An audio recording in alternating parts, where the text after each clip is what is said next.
All right, let's go on. भाई साहब जल्दी से शुरू करते हैं नेक्स्ट टॉपिक जिसका नाम है इन्वेंट्रीज।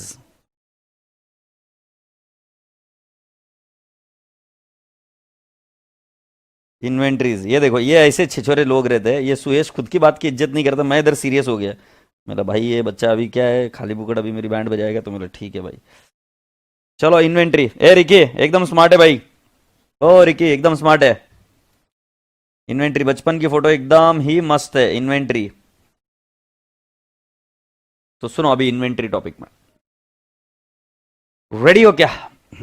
इन्वेंट्री टॉपिक का एक एरिया थोड़ा सा टफ है, और वो टफ जो एरिया है उसके ऊपर हमें ज्यादा फोकस करना पड़ेगा, और एग्जाम के मेजॉरिटी क्वेश्चन उसी पर आए हुए हैं। सो इन्वेंट्री के टॉपिक को अब हम खत्म करेंगे अगले 2-3 दिनों में। एग्रीड? और इन्वेंट्री का टॉपिक हो जाने के बाद फिर आप अगर इजाजत देंगे तो पार्टनरशिप शुरू कर देंगे, ताकि आप पास होने का तो आपका पूरा पूरा पूरा चांस हो जाए। ठीक है? सो अब सुनते हैं क्या बोल रहे इन्वेंट्री। तो इन्वेंट्री में क्या है बेटा जी? फर्स्ट वाई, अच्छा what is inventory first? What is inventory? दूसरा क्वेश्चन है वाई इन्वेंट्री। तो पहले व्हाट इज इन्वेंट्री का मैं मतलब बता दूं कि बेटा जी, जब आप बिजनेस करते हो, मैन्युफैक्चरिंग हो या फिर ट्रेडिंग हो, तो उसके अंदर आपको जो गुड्स लगते हैं उसको हम नाम दिया जाता है इन्वेंट्री। तो बेटा जी, कैन आई नॉट से what is inventory? So can I not से गुड्स? तो इसके अंदर क्या क्या हो जाता है? Finish goods, raw material, work in progress, right, stores and supplies, जैसे स्क्रूज वगैरह, stores and supplies, right. Manufacturing के लिए छोटी मोटी चीजें जो लगती रहती है, स्टोर्स एंड सप्लाईज, उसको भी हम क्या नाम देते हैं बेटा जी? इन्वेंट्री। तो आशा करता हूं कि पहले आपको ये तो समझ में आ गया कि इन्वेंट्री क्या है। एग्रीड? फिर दूसरी चीज, why inventory? Because of matching concept. Because of matching concept. Because of matching concept comes a question how. So बेटा जी एकदम सिंपल है। तुम्हारा ये ट्रेडिंग अकाउंट है। ट्रेडिंग अकाउंट के अंदर to opening stock 10 units, to purchases 50 unit, by sales 40 unit, right. मैं अमाउंट नहीं लिख रहा हूं, बट आप अभी एक चीज नोटिस कर रहे होगे, तो सेल्स 40 यूनिट का है बेटा जी, बट बेटा जी जो एक्सपेंस बुकिंग हो रहा है वो 60 यूनिट का है।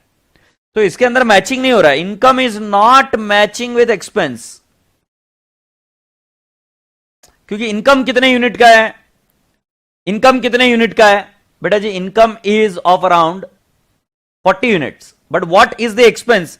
Expense is of 60 unit. तो बेटा इनकम और एक्सपेंस मैच नहीं हो रहा है। सो कैन आई नॉट से देयरफॉर क्लोजिंग स्टॉक हम लिखते हैं कितने यूनिट? क्लोजिंग स्टॉक लिखते हैं 20 unit. Agreed? So closing stock is because of the concept of matching. Income for the period should be matched with the expense of the period. Matching concept की वजह से।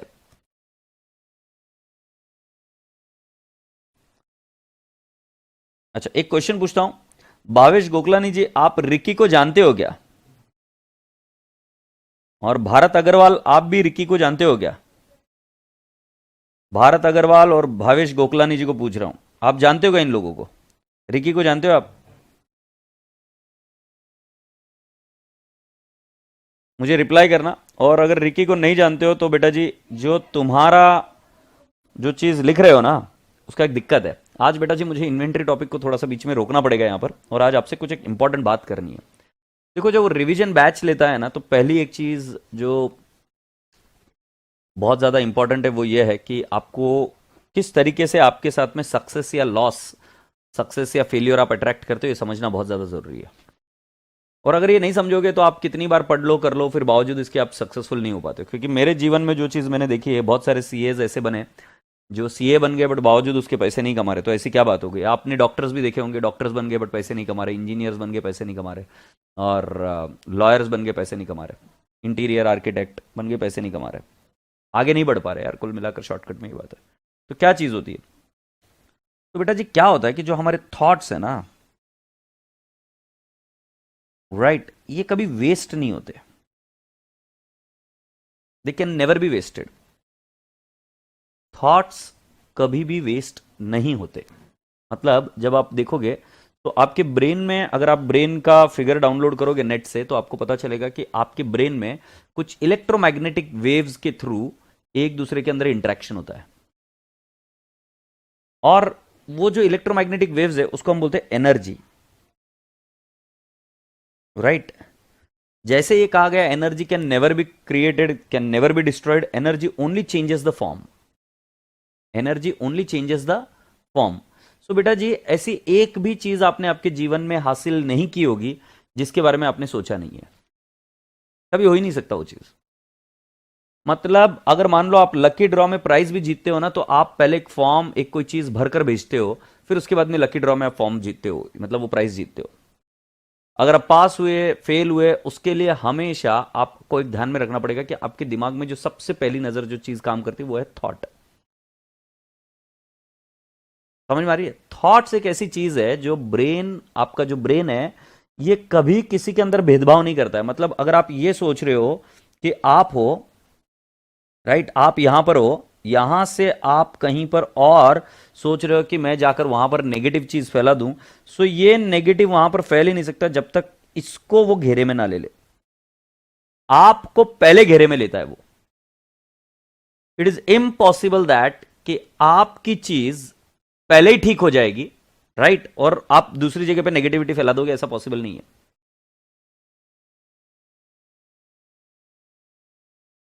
इतनी इंपॉर्टेंट चीज है कि जो कोई भी चीज आप विचार करते हो किसी और के लिए, वो पहले आप पर निर्भर करती है, आप पर कार्य करती है, और मैं इसको साइंटिफिकली प्रूव कर सकता हूं कि ऐसा क्यों होता है। It happens. तो बोलने का तात्पर्य क्या, चलो एक काम करते हैं, एक ट्रिक यूज करते हैं। सभी बच्चे जो भी वहां पर बैठे हुए हैं, इंक्लूडिंग पेनड्राइव के स्टूडेंट जो मुझे सुनेंगे, एक छोटा सा काम करेंगे ताकि आपको जीवन में एक चीज तो क्लैरिटी से आ जाए कि हमें क्या करना होगा फ्यूचर में। एक बार आंखें बंद कर लो, जैसे मैं बोल रहा हूं, कोई आंखें खोलेगा नहीं, ऊपर की दीवार नीचे आ जाए तो भी परवाह नहीं करना है। आंखें बंद रखोगे जब तक मैं नहीं बोल दूं, तब तक आप आंखें नहीं खोलोगे। आंखें बंद करो, चलो बी फास्ट। अब आंखें बंद करने के बाद आपने एक बार जैसा मैं बोलूं वैसा सोचते जाना है और करते चले जाना है। तो पहला काम है, आंखें बंद ही रहे और अब अपनी श्वास के पास ध्यान दीजिए। तो start focusing on your breathe. श्वास के पास ध्यान दीजिए। तो start focusing on your breathe. देखो, श्वास अंदर जा रही है, फिर वापस बाहर आ रही है। श्वास की तरफ फोकस करो। Ready? Please focus on your breath. एकदम रिलैक्स बैठे रहो, आपके हाथ पैर कहीं पर भी कोई मोमेंट नहीं है।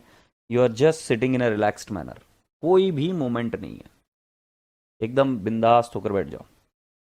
अब बेटा जी ऐसा विजुअलाइज करो कि आप किसी एक जंगल में भाग रहे हो, जॉगिंग कर रहे हो।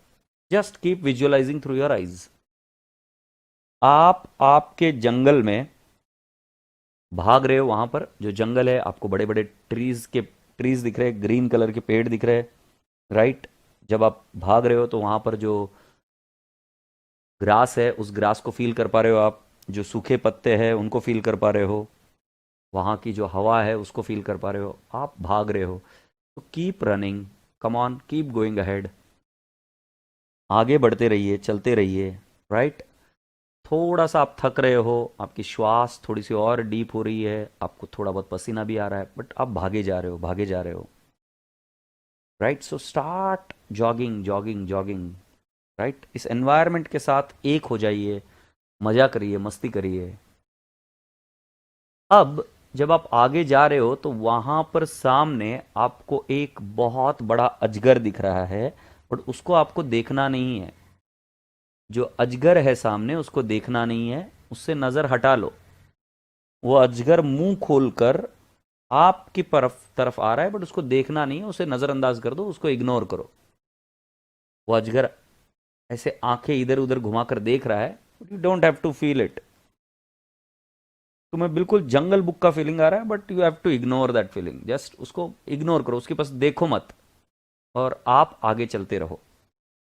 अभी चलते जाइए, चलते जाइए, चलते जाइए, और जब आप कंप्लीट फील करो तो एकदम शांति से, एकदम रिलैक्स होकर, एकदम आराम से, एकदम प्यार से, धीरे से आंखें खोल सकते हो।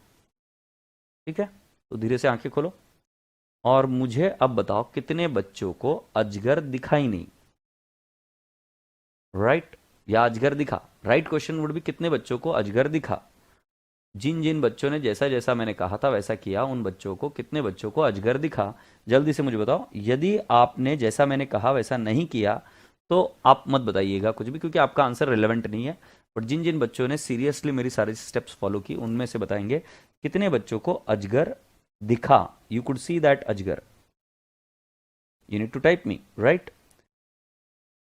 और फिर मैं आपको एक बात बता रहा हूं कि जब आप उस एनवायरनमेंट में, जंगल में जब आप फील कर पा रहे थे, चल रहे थे, ओके, गौरव बोलता है मुझे दिखा, ओके, गायत्री यादव बोलती है मुझे दिखा, ओके, निष्ठा सिंह बोल रही है मुझे दिखा, रिकी बोल रहा है दिखा, चर्चित बोल रहा है दिखा, राइट, श्री बोल रहा है दिखा, भूमिका इन्नानी बोल रही दिखा, अलियाना बोल रही दिखा, और हसन भी बोल रहा है दिखा, प्रियल भी बोल रही दिखा, स्नेहा बोल रही दिखा। तो जिन जिन बच्चों को दिखा, you are true to yourself. जो बच्चे बोल रहे हैं कि मुझे नहीं दिखा, तुम गलत बोल रहे हो। तुम्हारा ब्रेन नहीं ये कॉन्सेप्ट समझता ही नहीं है।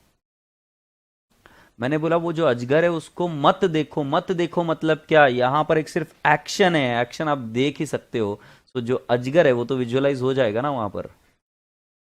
अजगर दिखा। सो बोलने का तात्पर्य क्या है कि आप लोगों को, तुम छोटे बच्चे को पता है कि हम बच्चे को बोलते हैं कि इसके अंदर उंगली नहीं डालने का, ये जो प्लग है उसके अंदर उंगली नहीं डालने का, तो बच्चा जाकर उधर जानबूझ के करता है, उंगली डालूं डालूं डालूं इसके अंदर, क्योंकि बच्चे को पता ही नहीं चलता नहीं करना मतलब क्या, करना ही पता है बच्चे को। आपको भी यही चीज समझनी है, राइट। सो बेटा जी, जब आप जंगल में जा रहे थे तो उस एनवायरमेंट के साथ एक हो गए थे आप। एनवायरनमेंट के साथ आप एक हो गए थे। आप एनवायरनमेंट के साथ एक हो जाओ, जब आप पूरे एनवायरनमेंट के साथ पूरा फील होने लगो, तब जाके आप उस जंगल में कुछ हासिल कर सकते हो। अगर आप उस जंगल के विरुद्धार्थी हो जाते हो, अगर आप उसके अपोजिशन में रहते हो, तो कभी आप जीत नहीं पाओगे जंगल के। जंगल की चीजें यूज कर कर आप जंगल में आराम से रह सकते हो, बट अगर आप उसके विरुद्धार्थी हो जाते हो तो या तो जंगल रहेगा या आप रहोगे। बट बेटा दोनों चीजें एक साथ नहीं रह सकती, ना आपको सक्सेस मिलेगी।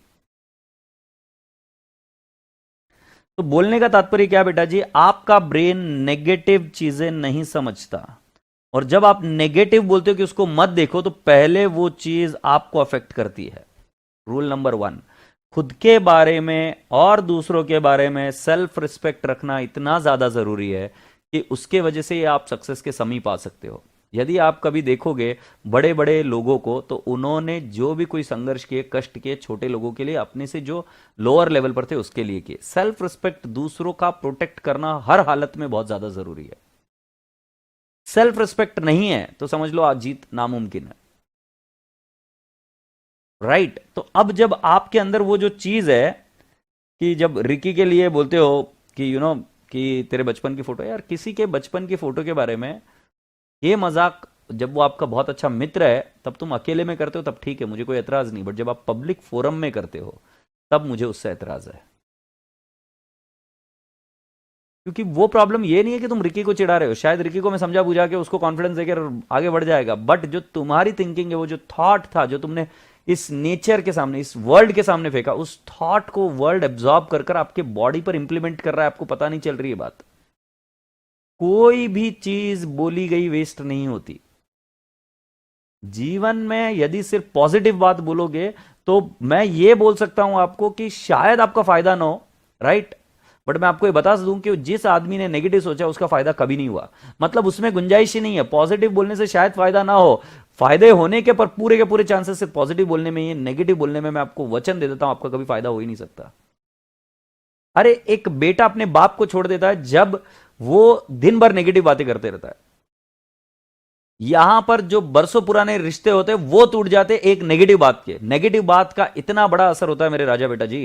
तो जरा सोचो कि जो चीज इतना असर कर रही है बाकी के लोगों पर, वो तुम पर असर नहीं करेगी, राइट। तो बेटा जी जब कभी भी इस तरीके की चीजें करो तो सोचो जीवन में, स्पेशली इस बैच के लिए तो मैं 100% बताऊंगा कि तुम्हारे लिए, क्योंकि जो रिवीजन बैच होती है ना उसके अंदर बच्चा एक बार त्रस्त हुआ रहता है, उसको आइडिया नहीं है कि वो क्या गलत कर रहा है। तो मैं आपको तो इतना बताऊंगा कि बेटा जी आपका दूसरों के प्रति रिस्पेक्ट बहुत ज्यादा होना चाहिए। मैं कई बार ऐसे देखता हूं कि बच्चा इस चीज को, कोर्स को भी इतना टेकन फॉर ग्रांटेड लेता है कि जिसकी वजह से वो सक्सेसफुल नहीं हो पाता है। आपको रिस्पेक्ट देनी पड़ेगी हर एक प्रत्येक चीज को। आपको प्रॉब्लम को रिस्पेक्ट देनी पड़ेगी कि भाई ये प्रॉब्लम क्या कहना चाहती है, मुझे उस क्या बोल रही है। When you give the respect then you will understand the interest of it. As long as you don't have that habit कि मैं इस प्रॉब्लम को रिस्पेक्ट दूं, मैं इस टॉपिक को रिस्पेक्ट दूं, तब तक आप रिस्पेक्ट दोगे नहीं।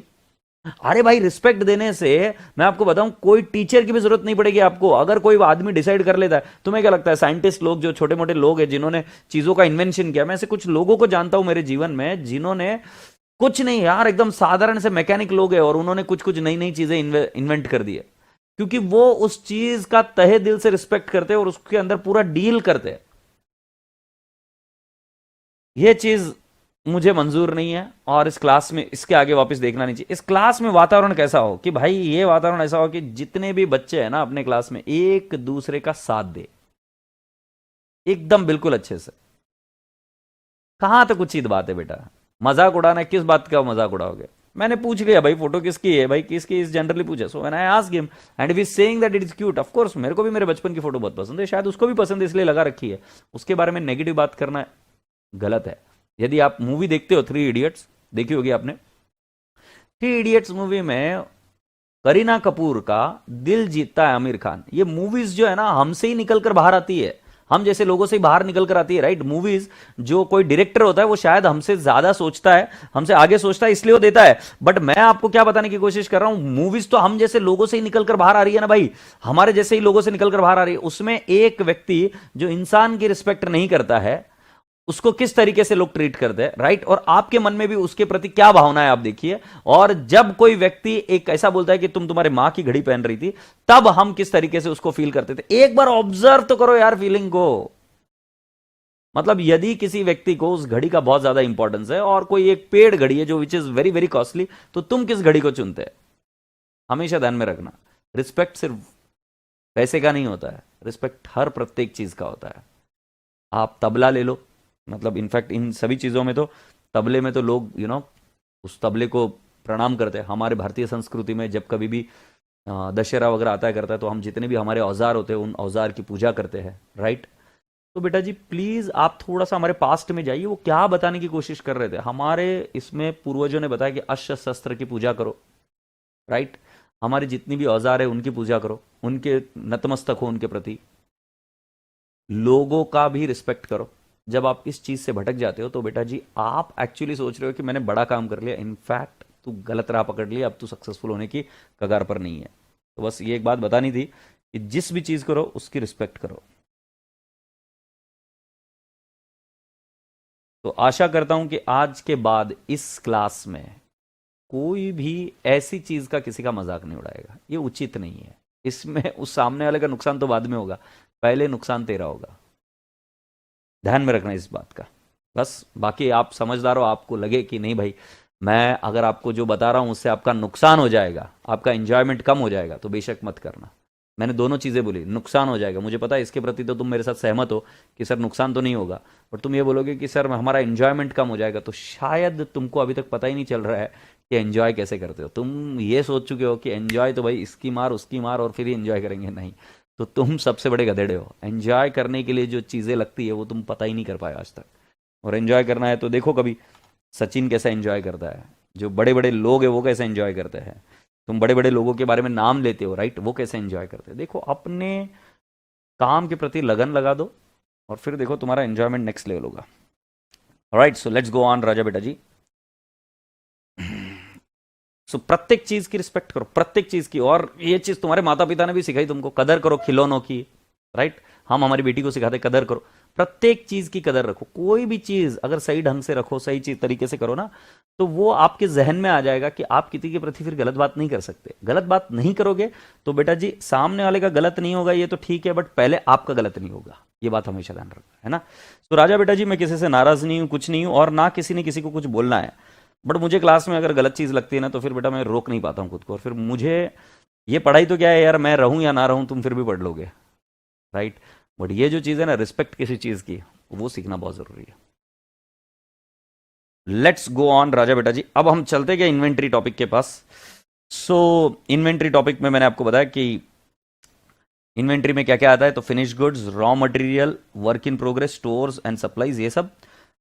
And why inventory? It is because of the concept of matching concept, right. So this is a matching concept की वजह से हम क्या करते हैं बेटा जी, we write inventory. Inventory is not a transaction, it is an event. It is what I would say that it is a result, कि मैंने इतना माल खरीदा, इतना बेचा, इतना बच गया, वो इवेंट है, वो एक रिजल्ट है, वो ट्रांजैक्शन नहीं है बेटा जी। सो बावजूद इसके मैं आपको बता रहा हूं इन्वेंट्री लिखी जाती है because of the concept of matching. So राजा बेटा जी, आप सभी बच्चों को समझ में आया what is matching concept. Now comes a question, inventory के अकाउंट्स बनते हैं क्या? इन्वेंट्री का अकाउंट बनता है क्या? अकाउंट बनता है क्या? तो आप मुझे इसका आंसर देना, और नहीं तो तुम मुझे प्रोसेस बताना, तब तक मैं। तो तुमने बताया मुझे कि इन्वेंट्री का कोई भी अकाउंट नहीं बनता है। ओके, इन्वेंट्री का अकाउंट नहीं बनता है। So let me explain you कि इन्वेंट्री कैसे होती है, फिर रियल लाइफ में कैसे इन्वेंट्री की जाती है। तो बेटा जी क्या होता है, एक होता है accounts department, right, accounts department. ये अकाउंट्स डिपार्टमेंट में कभी गए हो, देखा है तुमने अकाउंट्स डिपार्टमेंट कैसा होता है? ये अकाउंट्स डिपार्टमेंट कभी देखा है? राइट, यहां पर सब एसी एसी लगा होता है, टिप टॉप ऑफिस होता है, जैसा ये देख रहे हो, इसको अकाउंट्स डिपार्टमेंट बना सकते हो, अकाउंट्स डिपार्टमेंट। सो अकाउंट्स डिपार्टमेंट में क्या सब टिप टॉप, सब लोग कंप्यूटर पर काम कर रहे हैं। तो यहां पर जो काम चलता है वो डॉक्यूमेंट्स पर चलता है। ये काम चलता है डॉक्यूमेंट्स पर। ओहो हो सर, समझ गया हम, डॉक्यूमेंट्स पर काम चलता है। और बेटा जी तुम्हें पता है क्या, जो माल आता है ना वो आपके यहां पर नहीं आता है। आपको बताऊं, अकाउंट्स डिपार्टमेंट में माल नहीं आता। इधर बोल रहे हो कि भाई डॉक्यूमेंट्स आए, तो इधर इनवॉइस आएगा, इनवॉइस, परचेस, परचेस इनवॉइस आएगा, सेल इनवॉइस आएगा, बरोबर है। अगर तुम मुझे ये पूछोगे कि क्या यहां पर कि कोई भी गुड्स आएंगे, तो मैं पहले बता दूं इधर कोई गुड्स नहीं आते बेटा जी। गुड्स आते हैं गोडाउन में, और ये है गोडाउन, पुराना गोडाउन। गोडाउन में आया माल, डिशकी डिशकी आओ, गुड्स आ गए, दिख गए क्या? इधर स्टैक हो गए गुड्स, ए डिशकी डिशकी। और इधर रखवाली करने वाला जो आदमी है उसको बोलते हैं स्टोर कीपर, और इधर जो व्यक्ति होता है उसको बोलते हैं हम अकाउंटेंट, राइट। ये स्टोर कीपर है और ये अकाउंटेंट है। ये रिकॉर्ड मेंटेन अलग अलग जगह पे होते हैं बेटा जी, राइट। सो जब गोडाउन में माल जाता है, सो बेटा जी क्या होता है मैं आपको बताता हूं। यहां से एक इनवॉइस इधर आता है, और इनवॉइस पर वो साइन कर देता है कि माल मिल गया, माल मिल गया, राइट, और उसके ऊपर साइन कर देता है। तो जब आप कभी गाड़ी लेने गए होगे, अगर आपको मिला होगा गाड़ी परचेस का सौभाग्य, या आप जाके खुद गाड़ी खरीद के लाए होंगे, तब आपको याद होगा जब डिलीवरी होती है तो आप एक जगह साइन करते हो जिसका नाम है डिलीवरी चालान, और इनवॉइस आपको मिलता है शोरूम से, मेन जगह पर से, राइट। डिलीवरी चालान पर आप साइन करते हो स्टोर कीपर को देने के लिए कि भाई जी ये इनवॉइस है और उसके अगेंस्ट में मुझे गाड़ी दे दीजिए, और आपके साइन के साथ ये पता चल जाता है कि मैं गाड़ी लेस कर सकता हूं। तो स्टोर कीपर सिर्फ गाड़ियों का या फिर गुड्स का मेंटेनेंस रखता है, प्लस या माइनस माल आया या गया। बट जहां तक अकाउंटेंट का हिसाब है वो सारे परचेस और सेल्स का हिसाब रखता है, राइट। इस तरीके से काम चलता है। अब बेटा जी प्लीज फील करने की कोशिश करो। मान लो मैंने अमेजॉन से बाय किया, अमेजॉन से बाय किया, बाय, राइट, मैंने अमेजॉन से बाय किया। सो माल आया नहीं है बट इनवॉइस आ गया मेरे को, क्योंकि बाय करते ही वो इनवॉइस तो तुरंत मोबाइल पे आ जाता है। बट माल आपके गोडाउन में आएगा, मान लेते 4 डेज बाद, डिलीवरी को 4 दिन का समय लगेगा, तो माल तो 4 दिन बाद आएगा। तो मैं आपसे पूछता हूं बेटा जी, परचेस की एंट्री तो जिस दिन इनवॉइस आया उसी दिन रिकॉर्ड हो गई। उसी प्रकार से अगर मैं बताता हूं कि किसी आदमी को हमने माल सेल कर दिया, वो आकर माल लेकर चला गया, बट बोला कि मुझे एक 50 दिन बाद डिलीवरी देना क्योंकि मुझे अभी चाहिए नहीं, अभी सिर्फ डिस्काउंट ऑफर चल रहा है तो मैं माल बाय कर रहा हूं। क्योंकि हमने एक्चुअली ऐसा किया, जब डिस्काउंट ऑफर चलता है तब हमने घर की कई सारी चीजें खरीद के रख ली, बट हमने उसको फोन करके बोला भाई अभी नहीं चाहिए, अभी हमें घर का पोजीशन मिलना बाकी है, सिर्फ डिस्काउंट के चलते हमने माल बाय कर लिया। तो उसने सेल बुक कर दिया, बट डिलीवरी माल अभी भी उसी के पास है, डिलीवरी वो मुझे 30 डेज बाद देगा। तो बेटा जी क्या समझ रहे हो, स्टोर कीपर ये अकाउंटिंग नहीं करता है, अकाउंटिंग तो एक्चुअली इधर चल रही है, बट स्टोर कीपर क्या होता है कि स्टोर कीपर सिर्फ गुड्स के बारे में इन एंड आउट की एंट्री करता है। वो ये देखता ही नहीं, अगर मान लो माल किसी और का आ गया, इधर कंजाइनी ने माल भेज दिया, कंजाइनर ने कंजाइनी को माल भेज दिया, हम कंजाइनी है, सो उसका माल आया तो वो भी इधर आ गया, एग्रीड। और वैसे ही मैंने माल किसी को भेज दिया ऑन कंजाइनमेंट, तो वो मेरा स्टॉक है, बट मैं तो उसको बोल दूंगा कि स्टॉक गया। स्टोर कीपर की बुद्धि को समझने की कोशिश करो। स्टोर कीपर सिर्फ इतना ही दिमाग लगा सकता, माल आया माल गया, माल आया माल गया। यह बात को बस ध्यान में रखना आप। और जो बात चल रही है अकाउंट्स डिपार्टमेंट की, बेटा जी ये चलता है डॉक्यूमेंट्स पर, और डॉक्यूमेंट्स के बेसिस पर जो स्टॉक निकलता है वो स्टॉक असली स्टॉक है। तो मैं उदाहरण के तौर पर आपको बताता हूं कि मैंने इधर मान लेते हैं कि value of stock as per physical verification. Physical verification मतलब जिस माल को मैंने काउंट किया है वो दिया हुआ है, जिस माल को मैंने काउंट किया है, गिना है, वो दिया हुआ है। फिजिकल वेरिफिकेशन मतलब जिसको काउंट किया है। और value of stock as per books, किताबों के मुताबिक कितना स्टॉक होना चाहिए। तो जो अमेजॉन से बाय किया, जिसकी 4 दिन बाद डिलीवरी आने वाली, वो भी तो माल मेरा ही है, उसको भी मैं स्टॉक बोलूंगा एज पर बुक्स। सो मैं आपसे पूछना चाहता हूं कि लेट मी सी, कितने बच्चे तुम होशियार हो, पहले ये तो पता कर ले, आगे की बात आगे होगी, कि मुझे बताइए हमारे फाइनल अकाउंट्स में कौन सा वाला स्टॉक जाता है, एज पर बुक्स या एज पर फिजिकल वेरिफिकेशन।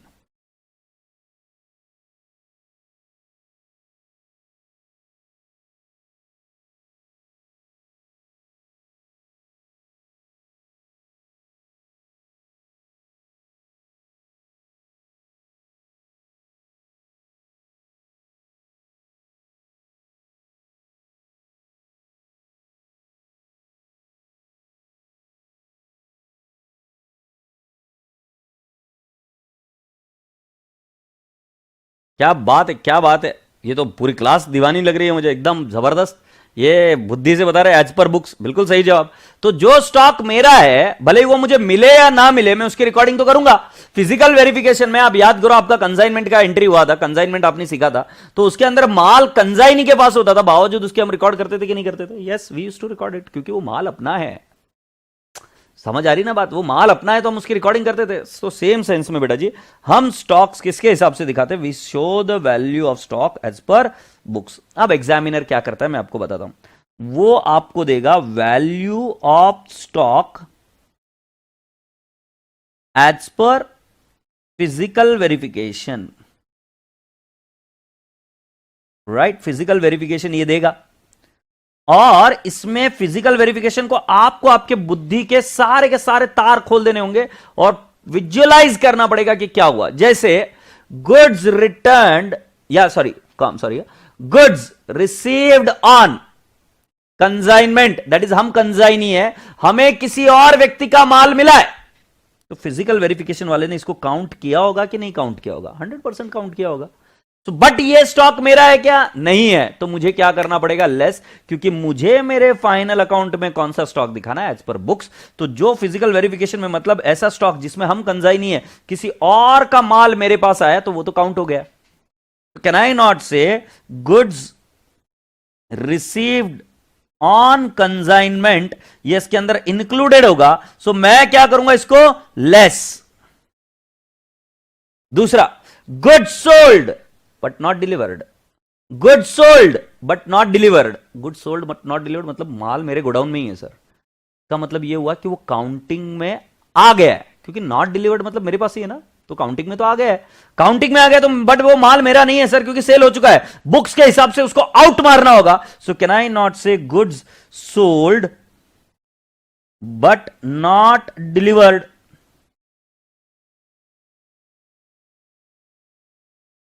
ये होगा less. Similarly goods purchased but not received, goods purchased but not received, तो कैन आई नॉट से गुड्स परचेस्ड मतलब ये माल तो मेरा है बट नॉट रिसीव्ड, मतलब फिजिकल काउंटिंग में नहीं है बट माल तो मेरा है सर, तो इसका मतलब मुझे इसको इंक्लूड करना पड़ेगा। Goods purchased but not received, but not received, तो ये मेरे बुक्स के हिसाब से जब मुझे लेना पड़ेगा तो मुझे क्या करना पड़ेगा, ऐड। आशा करता हूं कि आपको ये चीजें समझ में आ रही है कि जिसके अंदर जब हम माल को भेजते हैं किसी व्यक्ति के पास और वो डिलीवरी नहीं हुई, मतलब हमने सेल कर दिया बट वो डिलीवरी नहीं हुई, तो बावजूद उसके हमको उसको लेस करना पड़ता है। ये ट्रांजैक्शन को बेटा जी अब रट्टा मार कर नहीं चल सकता, क्योंकि किसी भी तरीके से क्वेश्चन ट्विस्ट हो सकता है। तो आपको ध्यान में रखना पड़ेगा कि मेजॉरिटी केस में ऐसे क्वेश्चन आते हैं कि जिसमें फिजिकल वेरिफिकेशन, मतलब जो काउंटिंग से निकाल कर दिया है वो स्टॉक है, वो स्टोर कीपर को कोई बुद्धि नहीं है कि वो माल अपना है या नहीं है, वो तो बस काउंटिंग कर दे देता है इतना माल है। फिर आपको सोचना पड़ता है कि इसमें से क्या सारा माल मेरा है, अगर नहीं है तो उसको माइनस करो, क्या इसमें सारा माल आ चुका है कि जो हमने परचेज किया है रिसीव नहीं हुआ, तो जो नहीं रिसीव हुआ उसको भी ऐड करो यदि वो माल आपका है तो, राइट। राशि जैन बोल रही है कि सेकंड वाला पॉइंट वापस से बताओ। बेटा good sold but not delivered का मतलब क्या, कि माल मैंने बेच दिया ये आपको, बट ये अभी तक आपने लिया नहीं है, ये बिक गया है, इसका इनवॉइस बन गया, आपने पैसा भी दे दिया है, अब ये माल मैंने मेरे पास ही रखा हुआ है इधर नीचे। तो जब मैं काउंटिंग करूंगा एज अ स्टोर कीपर, तो मैं इसको काउंटिंग करूंगा ना, मैं इसकी काउंटिंग करूंगा 1 2 3, ये काउंटिंग करूंगा ना, मैं ये काउंटिंग कर रहा हूं मैं, क्योंकि ये मेरे पास दिख रहा है। सो काउंटिंग हो गया, मतलब फिजिकल वेरिफिकेशन में ऐड हो गया। अब मुझे क्या करना पड़ेगा, इसको लेस, क्योंकि बेटा जी आपने खुद ने बताया कि हमारे फाइनल अकाउंट में जो स्टॉक जाता है वो एज पर फिजिकल वेरिफिकेशन नहीं जाता है, वो एज पर बुक्स जाता है। Have you all understood now? अब बेटा जी एक होता है कि आपको फिजिकल स्टॉक दिया जाता है जिसमें से कुछ स्टॉक आपका है, कुछ स्टॉक आपका नहीं है, और कुछ स्टॉक इंक्लूडेड नहीं है। ये दो वाली चीज है, तो इनको क्या करना पड़ता है, आपको रिवर्स करना पड़ता है। इंक्लूडेड नहीं है ऐसे मैंने बताया, इनको रिवर्स करना पड़ता है। यस बेटा जी, पॉइंट नंबर 1 किसी ने नहीं पूछा, पॉइंट नंबर 1 भी पूछ लो ना, पॉइंट नंबर 1 भी पूछ लो, क्यों 3 ही पॉइंट क्यों पूछ रहे हो, 1 भी पूछ लो कोई, फिर कल का कोई एक पूछ लेना।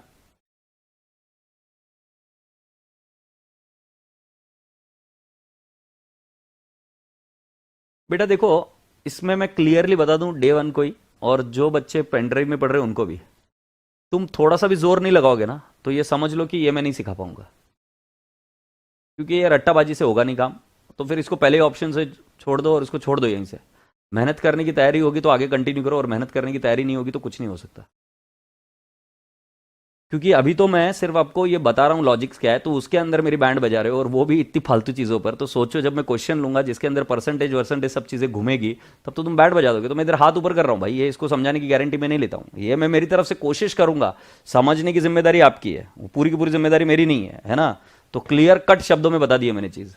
और एक चीज़ और समझ लो कि क्लास में अगर कुछ बच्चों को समझ में आ रहा है, राइट, तो मैंने समझाया है, मैंने किसी एक को खोपचे में लेकर नहीं समझाया। कुछ बच्चों को समझा रहा है, समझ में आ रहा है, तो मैंने समझाया है, राइट। मीडियम में ही था कि मैंने बोला और उसके बाद में समझ में आई चीजें। तुम अगर कुछ कांड कर रहे हो तो ऐसा सोचो कि गलती मेरी भी हो सकती है, कि मैं नहीं समझ रहा हूं क्योंकि मैं ध्यान नहीं दे रहा हूं, ये भी हो सकता है। और जब ये हो सकता है ना, तो उसके बाद में परमात्मा भी आ जाए ना, मां सरस्वती भी आ जाए, तो समझोगे नहीं तुम, क्योंकि तुम तैयार नहीं हो। समझ में आ रही बात ध्यान में? तो बेटा जी जब तक भूख नहीं है ना, तब तक मैं खिलाऊंगा कुछ मतलब नहीं है। तुम मोटा सारा ये बना हुआ है गोल मटोल, कुछ फायदा नहीं है। तो ध्यान दे और एक सुन ले, इस बार लास्ट टाइम बता रहा हूं कि बहुत फालतू वाले एडजस्टमेंट है और तू पूछ रहा है, और आगे जाके कॉम्प्लिकेटेड एडजस्टमेंट मुझे उसका डर लग रहा है, इसका डर नहीं लग रहा है। ये तो समझा दूंगा, बट तू एक्सपेक्ट करने लग गया ना मुझसे कि आगे भी मुझे ऐसे ईश्वर समझा देंगे, नहीं समझा पाएंगे, क्योंकि आगे भाई पहाड़ है। तो थोड़ी देर तक कंधे पर लेकर चल लूंगा, आगे पहाड़ है, मेरी जिंदगी बचाऊंगा कि तेरे को बचाऊंगा, समझा? मैं रहूंगा तो उठा के फेंक दूंगा। तो मेरी बात सुनो, गुड्स परचेस किया, इसका एग्जाम्पल भी दिया मैंने आपको, अमेजॉन से माल परचेस किया, तो वो गुड्स जो मैंने अमेजॉन से बाय किए, तो उसका इनवॉइस तो मुझे तुरंत मिल जाता है, राइट। बट वो माल मुझे 4 दिन बाद मिलता है, तो बेटा जो माल किसका है, मेरा ही तो है, वो मैंने माल बाय कर लिया, राइट। तो मतलब वो परचेस हो चुका है, मैंने उसके पैसे भी दे दिए। अब माल की सिर्फ डिलीवरी होना बाकी है। तो स्टोर कीपर जब उस माल को गिनेगा, तो स्टोर कीपर बोलेगा ये माल तो मेरे पास है ही नहीं, उस काउंट में नहीं आएगा। बट ये माल तुमने परचेस कर लिया है, तो उसको क्या करना पड़ेगा आपको, ऐड। और वही चीज मैंने की ऐड, क्योंकि जब फिजिकल वेरिफिकेशन से आप जाओगे तो आप इसको करोगे ऐड। और साथ ही साथ मैं दूसरा बता रहा हूं, goods send received on consignment, मतलब मैं कंजाइनी हूं, मैं ओनर ऑफ द गुड्स नहीं हूं, मैं कंजाइनी हूं, और किसी कंजाइनर ने माल मेरे पास भेजा है, सो ये माल मेरा नहीं है बट काउंटिंग में आ जाएगा। मेरा क्यों नहीं है, मैं ओनर ही नहीं हूं भाई इस माल का, वो तो एजेंट के तौर पर मैंने माल लिया है, तो माल मेरे पास आ जाएगा, उसको गिन भी लिया जाएगा क्योंकि स्टोर कीपर उसको गिन लेगा क्योंकि उसके गोडाउन में रखा है। बट बेटा जी ये माल मेरा नहीं है, तो goods received on consignment is not to be added, it has to be subtracted if you are doing with physical verification. Agreed?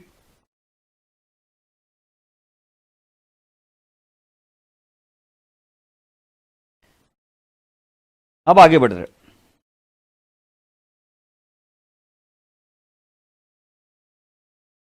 अब आगे देखते हैं क्या बोल रहे हैं। बेटा जी तुम पप्पू हो, मामा हो या बुआ हो, आज वो समय डिसाइड करने का आ गया है, तुम क्या बनने वाले हो या तुम क्या बनोगे देख लो, ये मैं नहीं बोल रहा हूं, ठीक है। सो मान लो कि तुमने गुड्स परचेज किए, परचेज किए 50 रुपए का, तुमने सेल किया ₹40 में, तो मैं पूछ रहा हूं स्टॉक कितना बचा, स्टॉक कितना बचा, राइट? मैं इंतजार करूंगा इधर टेलीग्राम पर, भले आंसर आने को समय लगेगा। मैंने बोला 50 रुपए का माल लिया, 40 रुपए में सेल किया, तो स्टॉक कितना बचा। तो मैं वेट करूंगा आपके इंतजार, आंसर के इंतजार में मैं इधर वेट कर रहा है, तुम देखते हो क्या आंसर देते हो।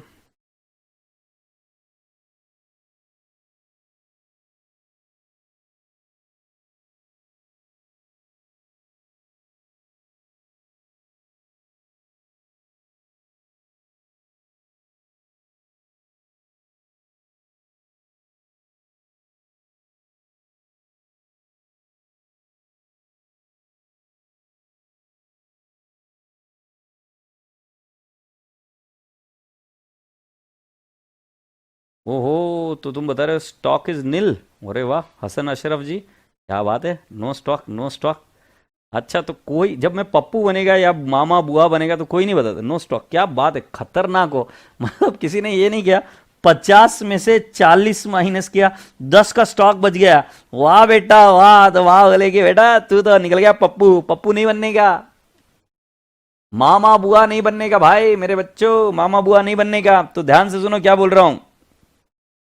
तो मैं आपको बता रहा हूं कि जब आप कॉस्ट लेते हो स्टॉक की, तो कॉस्ट में से कॉस्ट ही माइनस होगी, तब जाके आप स्टॉक निकालोगे। कुछ बच्चे क्या करते, परचेस किया मम्मा स्टॉक 50,000 का, मम्मा सेल कर दिया 30,000 का, मम्मा 20,000 का स्टॉक बच गया, मां बोलती है अरे गधेड़े, ये गाढ़व गधेड़े, कैसा नलायक है, गधेड़ा है मेरा बच्चा। क्यों? क्योंकि बेटा जी आप परचेस में से सेल माइनस नहीं कर सकते, आप परचेस में से उसकी कॉस्ट माइनस कर सकते हो जो सेल हुआ, cost of good sold. Purchase में से कभी भी माइनस करेंगे तो क्या माइनस करेंगे, cost of good sold. You can not minus cost में से सेल वैल्यू। सो रूल लिखते हैं, rule, we cannot add or less sale value to find out value of stock.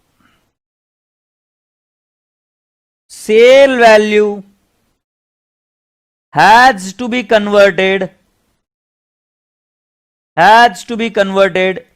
into cost.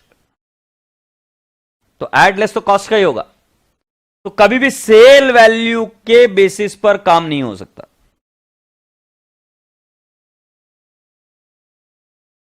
Right? सो आप cell value पर काम कर ही नहीं सकते, आपको जो भी काम करना है वो किस पर करना है राजा बेटा जी, आपको काम करना है वो कॉस्ट पर। आशा करता हूं कि ये बात समझ में आई। जब ये बात समझ में आई गई है तो अगले बात के पास चलते हैं।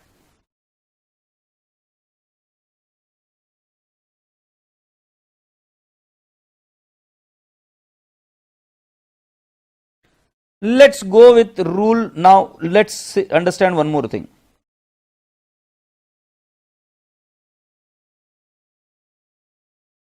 ये इधर 31 मार्च है 2021, आने वाला है कुछ दिनों में। बेटा जी मेरी यहां पर अराउंड 10 एक फैक्ट्रीज है मेरी, या एक समझ लो एक चार्टर्ड अकाउंटेंट हो तुम, क्या बात करेंगे यार, तुम्हारी बात करेंगे, तुम सीए हो। तो मुझे बता दो तुम्हारे पास स्टाफ कितना है, चलो जल्दी से बता दो तुम्हारा स्टाफ कितना है, तुम सीए हो, तुम्हारे स्टाफ कितना है, देखते हैं तुम्हारी सीए बनने की औकात लायकी है क्या नहीं है, करोगे कि नहीं करोगे, तुम्हारे स्टाफ कितने जल्दी से बताओ।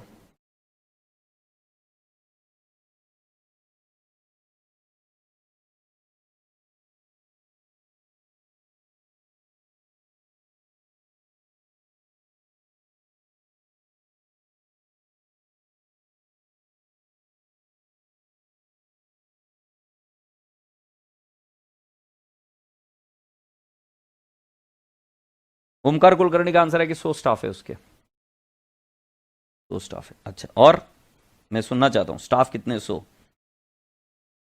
गायत्री यादव 4000, गायत्री थोड़ा रहम कर लेती बेटा। ये इधर 150, ये इसके 200 स्टाफ है, ठीक है। नंदिनी 500, बड़ी बड़ी बातें है। 800, अदिति 50, अदिति देखो कितनी प्यारी बच्ची है एकदम। 400, 500, 600, पगार देनी पड़ती है उनको, मालूम क्या, फुकड़ में काम नहीं करते ये लोग।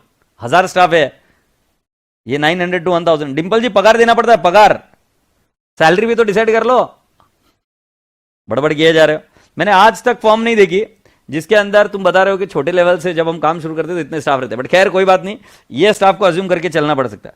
तो मुझे बताओ कितनी कंपनियों के ऑडिट करते हो तुम, कितनी कंपनी पार्टनरशिप फॉर्म के ऑडिट करते हो, मैं सिर्फ देखना चाहता हूं। यदि तुम्हारे पास मान लो 100 लोग है, ज्यादा अपन बड़ी बड़ी बातें नहीं करेंगे, 100 लोग है, तो कितनी कंपनियों के ऑडिट तुम करते हो, क्या एकदम अपन लॉजिकल बात करने का भाई, प्रैक्टिकली कितनी कंपनी पार्टनरशिप फर्म एक्सेट्रा के ऑडिट करोगे तुम, मुझे बताओ। तो मैं सुनना चाहता हूं कितनी कंपनियों के ऑडिट करोगे, देखते हैं अब क्या बोलते हो।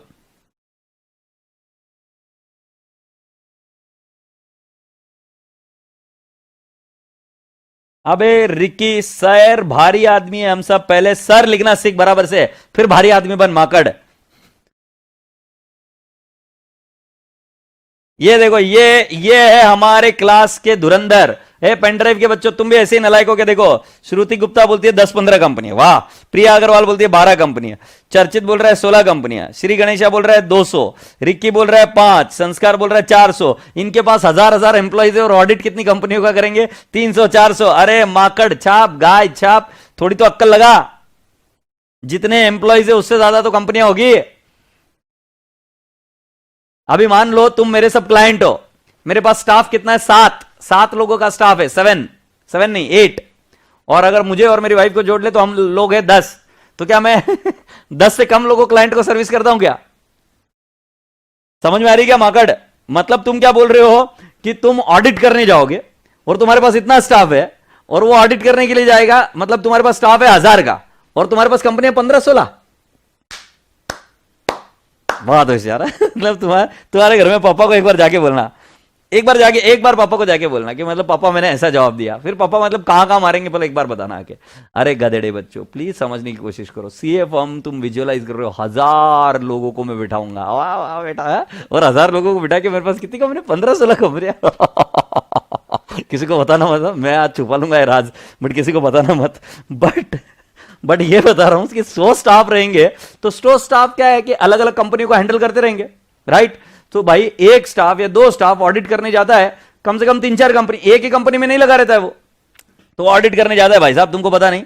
100 स्टाफ रहेंगे तो मान के चलते हैं कि तुम्हारे पास अराउंड 500 से 700 कंपनीज है। एक एग्जाम्पल बता रहा हूं, 500 से 700 कंपनीज है, ये कॉमन सेंस की बात है भाई, तुम ऑडिट करने जा रहे हो वहां पर, है ना?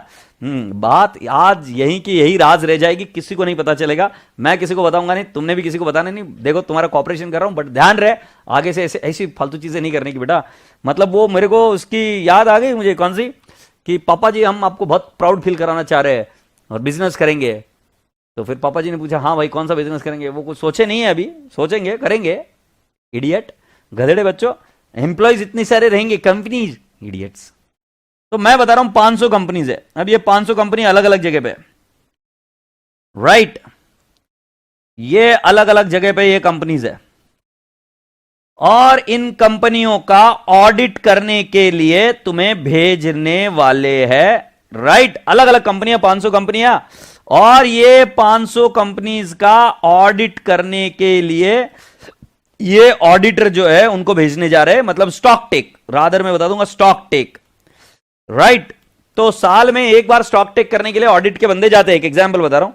सो ये ऑडिट करने के लिए बंदे लोग जाएंगे, इनकी संख्या है 100, इनकी संख्या है 100 लोग है, राइट, 100 लोगों की संख्या है। अब मैं आपको बोल रहा हूं कि इनका जाके ऑडिट करना है। पहली बात यह कि क्या आप एक दिन में इनके स्टॉक को काउंट कर पाओगे क्या? तो मैं आपको कुछ चीजें बता दूं, क्योंकि तुम वापस कुछ तो वाहियात बात करोगे, इसलिए मुझे बताना जरूरी है कि मैं एक बार गया था एयरटेल के ऑडिट करने के लिए, सिम कार्ड गिनने के लिए, सिम कार्ड्स और उनकी वायर्स और ये वो फलाना ढिंगड़ा। मैं तुमको बता देता हूं, मैं अगर उधर 10 दिन भी रुक जाऊं तो मैं गिन नहीं सकता, क्योंकि इतना ज्यादा मटेरियल है। वेंकीज में हम जाते थे, जहां पर वेंकीज के अंडे खाते हो ना, चिकन इकन, राइट, सो उसका स्टॉक टेक करने जाते थे। कोल्ड चेन सिस्टम में उनकी कोल्ड चेन रहती है, जहां पर अंडे रखे रहते थे ठंडे में। तुम फ्रिज में रखते हो ना अंडे, तो वैसे इमेजिन करो एक कंपनी में जहां पर अंडे प्रोड्यूस किए जाते, तो अंडे का स्टॉक टेक जो रहता है वो उनकी क्रेट्स की क्रेट्स भरी हुई रहती है कोल्ड चेन सिस्टम में, तो ठंडी में जाके उनको काउंट करना। फिर मैं आपको बता रहा हूं कि एक बार अमूल के फैक्ट्री में भी जाने को मिला, सच्ची बात है। बारामती का अगर कोई बच्चा होगा तो उसको मालूम है कि बारामती में फैक्ट्री, और बारामती में जब हम ऑडिट करने जाते थे तो अमूल के यहां पर घी का क्वांटिटी काउंट करना है भाई साहब, अपने आप में मजाक नहीं है। पार्ले जी का डेपो देखा था हमने, पार्ले जी का डेपो, मतलब जहां तक तुम्हारी नजर जाए वहां तक पार्ले जी दिखता है तुम्हें, और तुम्हें इसको काउंट करना है।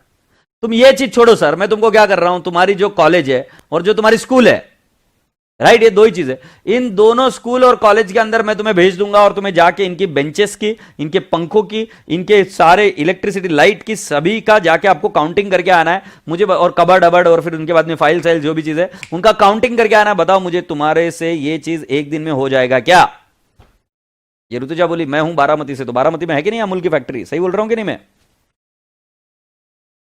राइट, सो बोलने का तात्पर्य क्या बेटा जी, कि आप अलग अलग कंपनीज में एक ही दिन जाके ऑडिट नहीं कर सकते, एक ही दिन जाके नहीं कर सकते। और काउंटिंग करने के लिए राजा बेटा जी ना कि नौयतात, you get crazy, because you know the company spread over acres and acres, तो काउंटिंग नहीं हो पाती। तो बेटा जी अब तुमको जाके मैं समझा पाऊंगा कि इस वजह से अगर 31 मार्च 2020 यहां पर है, इस दिन का आप क्लोजिंग स्टॉक लेते हो क्योंकि ये ईयर एंड है, बट स्टॉक टेक या तो पहले हो जाता है या स्टॉक टेक बाद में होता है।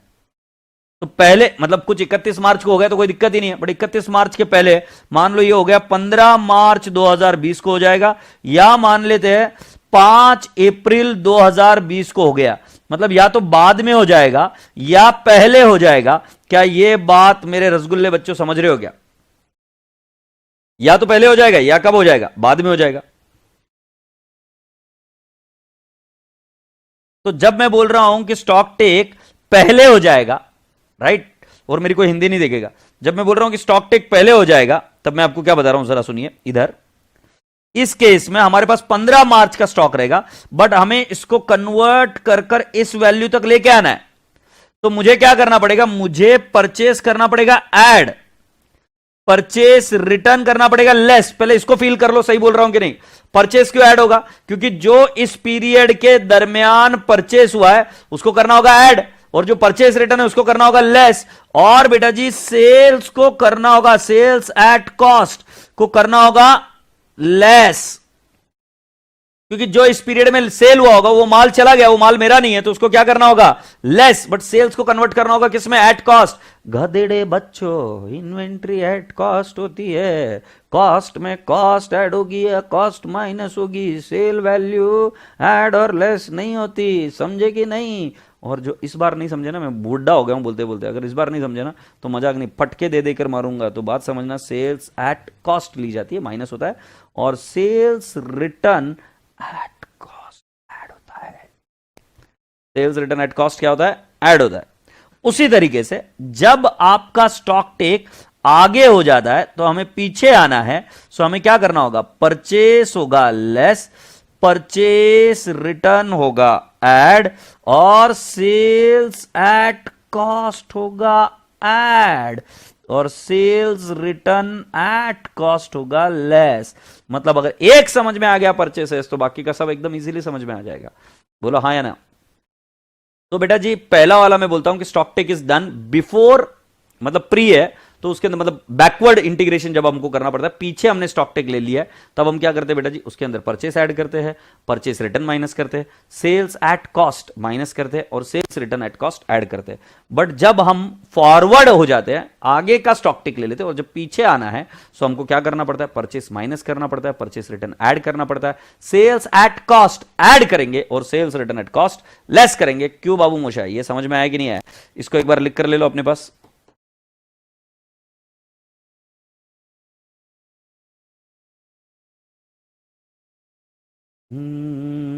फूलों की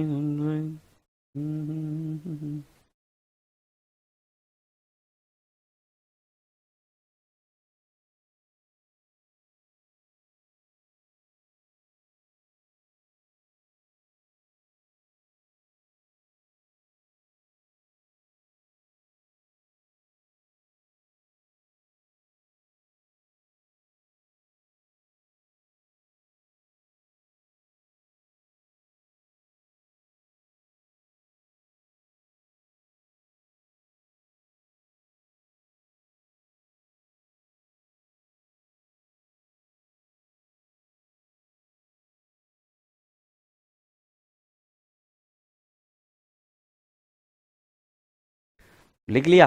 तो अब मैं बताऊं, जितनी इंफॉर्मेशन आपको दी है उतनी सफिशिएंट है अभी। अब हम क्या करेंगे, एक आध क्वेश्चन लेंगे और उसमें तुम्हारी 12 बजा देंगे। तो पहले इस इन्वेंट्री टॉपिक में क्या है पता है क्या, एक बात ध्यान में रखना तुम्हारे सर की, इसमें पहले 12 बजेगी। इसमें जितना ज़्यादा सिखाऊंगा ना, उतना ज़्यादा प्रॉब्लम क्रिएट होगी तुम्हारे लिए, तुम्हारा कंफ्यूजन क्रिएट होगा। तो ये साइकिल सीखने समान होगा। तो मतलब तुम साइकिल सीखने जा रहे हो, बहुत कॉमन सेंस है, तुम लोगों को देखते हो, कोई रॉकेट साइंस नहीं है। बस थोड़ी बहुत थ्योरी बतानी पड़ती है कि हाँ भाई देख इधर ब्रेक है, ब्रेक मारने का, और इधर पैडल है, पैडल मारने का। ये नहीं बताते बैठूंगा कि किसने मैन्युफैक्चर किया है, कौन सा इसमें स्टील लगता है, राइट, कौन सा स्क्रू है, कौन सा टाइट करना पड़ता है, वगैरह वगैरह वगैरह। We are not going to talk about all that stuff. तो all I am just trying to explain is कि साइकिल चलाते देखा, स्विमिंग करते देखा, मैंने कुछ स्टेप समझा दी, अब बोला कूद पानी। बट मुंह में पानी जाएगा स्विमिंग करते वक्त, तकलीफ होएगी, बाद में मजा आएगा। वैसे ही साइकिल चलाते वक्त पहले गिरोगे, करोगे, राइट, डर लगेगा, बैंड बजेगी, उसके बाद में ठीक है, बैलेंसिंग करना बाद में सीखोगे। इन्वेंट्री टॉपिक का बिल्कुल वैसा ही है, इसके अंदर थोड़ा सा पढ़ाया मैंने। और क्योंकि ये रिवीजन बैच है, फास्ट ट्रैक बैच है, तो I can not even delay it कि मैं आपको वो पहले वाली चीज़ें समझा दूँ, फीफो लीफो वैक, वो तो क्या लास्ट दिन में भी समझा दूंगा। बट जिस पे ऊपर ज़्यादा मुझे वेटेज देना है वो वाला ये एरिया है, क्योंकि यही वाले एरिया में ज़्यादा कॉम्प्लिकेशन से कन्फ्यूजन होते हैं। तो मैं अब आपको जो पढ़ाने जाऊंगा, इसके अंदर पहले तबीयत खराब होगी, पहले ऐसे लगेगा कि नहीं समझ रहा है। तो जो बच्चा टिका रहेगा उसको समझ में आने के चांसेस है, मैं उसमें भी गारंटी नहीं दे रहा हूँ कि समझ में आएगा, समझ में आने के चांसेस है। बट अगर तुम पहले भाग गए तो मैं जिम्मेदार नहीं हूं, और मेरे में कोई खोट नहीं है, मैं एकदम 100% प्योर कैरेट, 100% प्योर गोल्ड हूं। बट तुम भागे तो मैं क्या करेगा, मेरे बस का रोक थोड़ी ना है।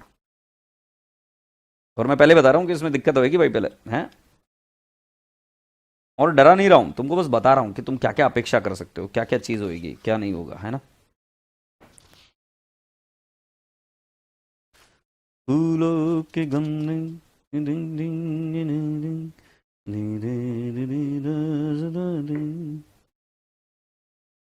कैसे बताऊं किस किस तरह से पल पल तू मुझको सताती।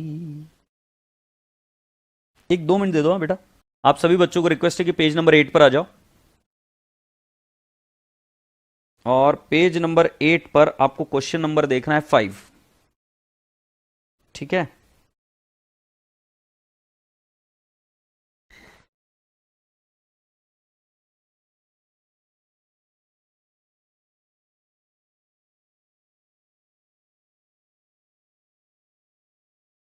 सो उसके अंदर जब आप क्वेश्चन नंबर पर आते हो, पेज नंबर 8, ये लास्ट पेज है क्या? सो देखकर अच्छा लगेगा आपको। ये क्वेश्चन आपकी एग्जाम के आया हुआ है, तो मैंने बोला पहले इधर से स्टार्ट कर देते। आपने एग्जाम दी थी ये, right. Physical verification of the stock was done on 23rd February 20। The value of the stock was 28 lakh. मैंने बताया फिजिकल वेरिफिकेशन मतलब ये स्टॉक का गिनती किसने किया है मालूम है? स्टोर कीपर ने। स्टोर कीपर ने गिनती कर कर दे दिया और वो बताया 28 लाख है। बट 28 लाख हमारे बैलेंस शीट में नहीं जाता, क्योंकि हमें एज पर बुक्स चाहिए होता है स्टॉक, और ये पहले हो गया है, राइट, पहले हो गया। Out of the goods sent on consignment, goods at cost worth ₹230 were unsold. ठीक है, तुम सोचो क्या करने का। purchase of rupees 3 lakh were made, out of which goods worth rupees 1,20,000 were delivered on 5th March 2020. सोचो क्या करना है, मुझे तो नहीं पता. Sales were rupees 13,36,000, which includes goods worth rupees 3,20,000 sent on approval. Half of these goods were returned before 29th February, but no information is available regarding the remaining goods. Okay, सोचो. Goods are sold at cost plus 25%. However, goods costing 240 has been sold for 150. Determine the value of stock on 29th February 2020. मतलब बेटा जी stock इधर लिया गया है, इधर 29th February है, stock लिया गया है 23 फरवरी को, और 23 फरवरी को जो स्टॉक लिया गया उसके हिसाब से 28 लाख का स्टॉक बताया जा रहा है. और आपसे ये विनती की गई है कि आप हमें स्टॉक बताइए 29 फरवरी 2020 के लिए. राइट, तो पहला ही क्वेश्चन और सर बाउंसर डाल दिया, आपने बोला कि आप ट्राई करो. तो जरा सोचो तो सरी कि किसके बारे में क्या होगा, और फिर हम एक एक आइटम के बारे में डिस्कशन करेंगे. तो मैं वेट करूंगा थोड़ी सी देर के लिए आपके लिए, और फिर हम आगे बढ़ेंगे.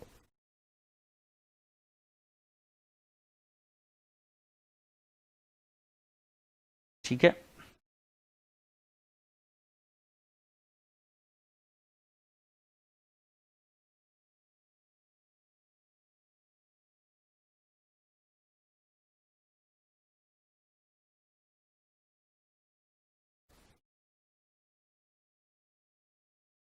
पहले वाले आइटम का क्या करोगे, मुझे तक अभी तक आंसर नहीं आया.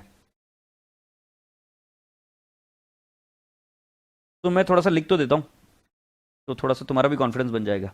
हाँ सर, सॉल्व करने वाले. तो मैंने बोला value of stock as per physical verification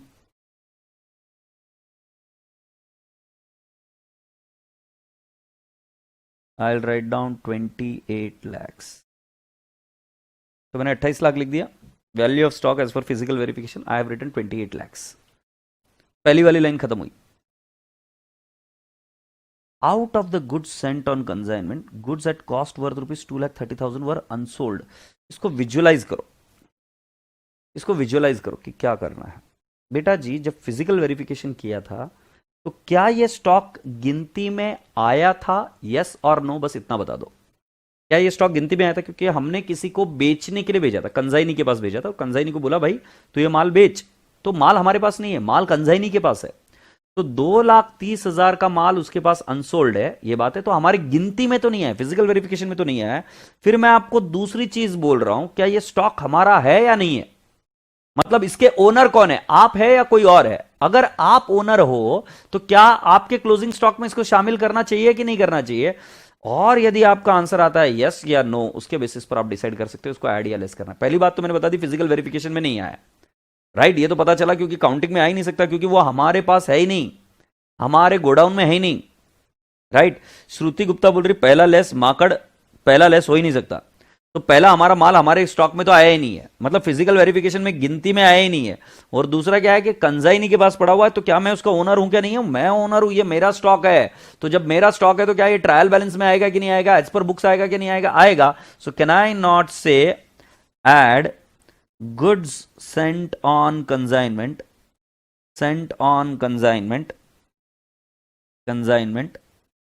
and unsold at cost. अगर ये सेल वैल्यू देते तो भी हम इसको कॉस्ट पे कन्वर्ट करते. सेल वैल्यू पर कभी कोई आइटम नहीं लेना है. तो कितना है 2,30,000. पहले मुझे बताओ ये चीज समझ में आई क्या नहीं आई. हमें कोई चीज की जल्दबाजी नहीं है, कोई चीज की जल्दबाजी नहीं है. जल्दी से मुझे बताओ ये बात समझ में आई क्या नहीं आई.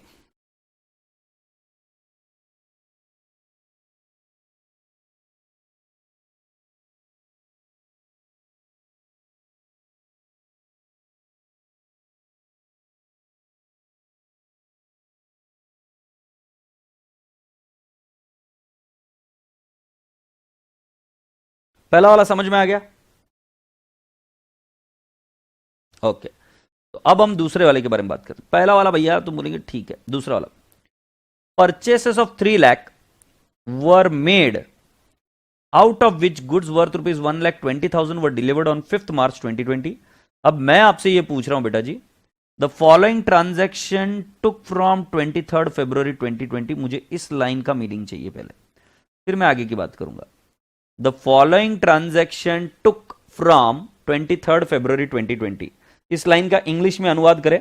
मैं इंतजार में हूं, आराम से करूंगा बातचीत आपके साथ, मुझे कोई एतराज नहीं है।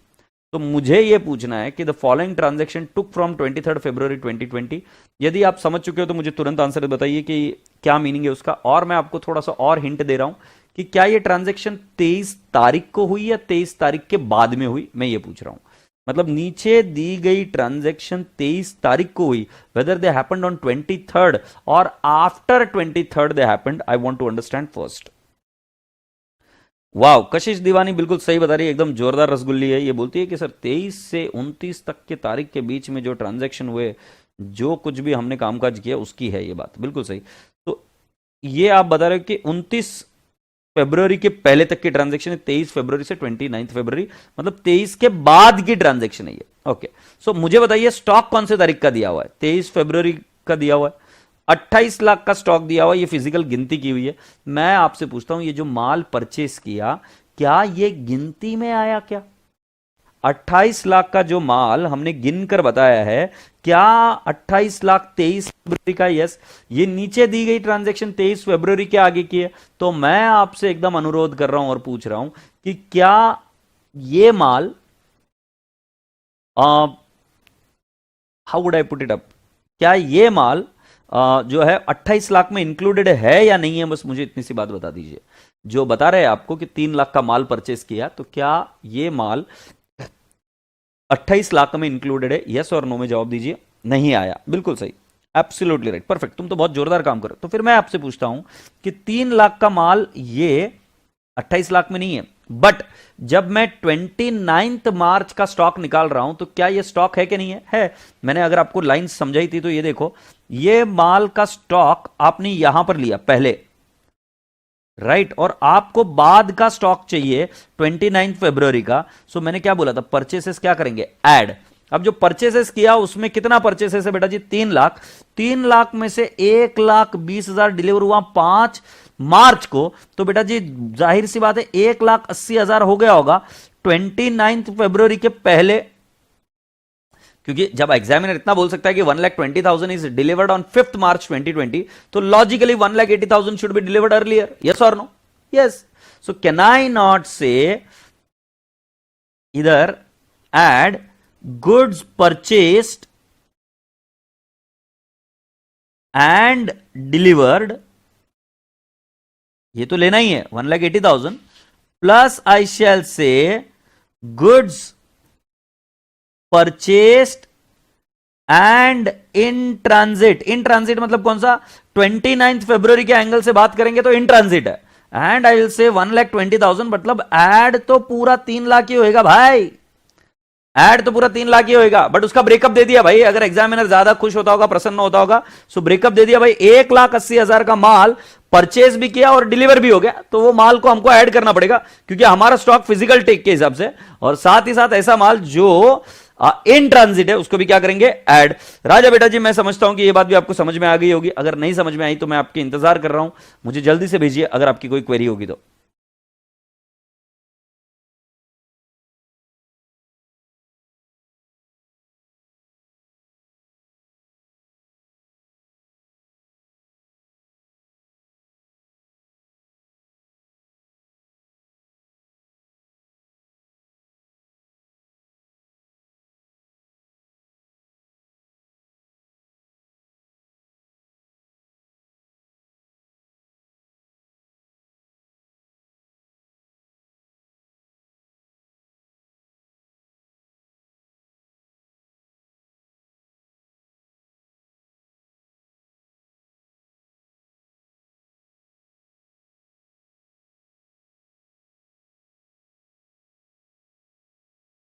Clear?